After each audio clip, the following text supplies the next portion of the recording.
La Confédération africaine de football a clôturé la saison 2023-2024 avec les finales de la Ligue des champions et de la Coupe de la CAF. Une saison dominée par les clubs de la capitale égyptienne qui ont empoché par la même occasion le pactole.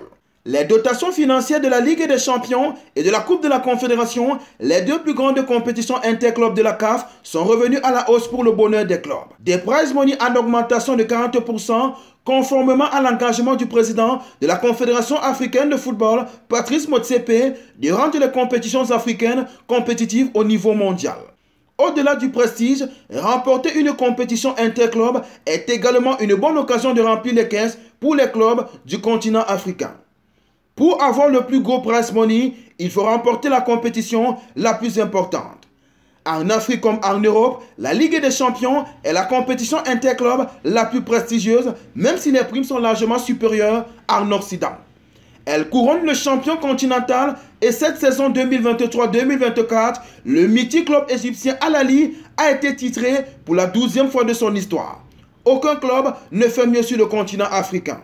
Les hommes de Michel Cardozo ont battu les Tunisiens de l'Espérance de Tunis le 25 mai dernier et ont empoché la rondelette somme de 4 millions de dollars, plus de 2 milliards de francs CFA. Auparavant, le club vainqueur de la Ligue des champions CAF percevait 2,5 millions de dollars. Avec l'un des budgets les plus élevés du continent, les succès du club égyptien ne sont pas le fruit du hasard. Par exemple, le pactole empoché après le sac en Champions League sera bien géré grâce à un système de gestion efficace.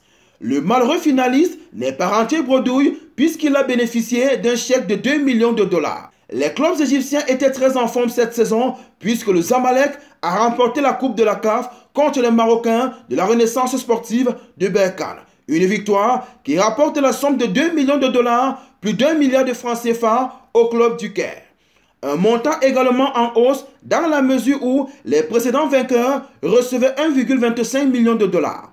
Le vice-champion venu du Maroc a perçu 1 million de dollars. Avec des dotations aussi importantes, la Confédération africaine de football est sur le chemin qui permettra aux clubs africains d'être plus compétitifs au niveau mondial.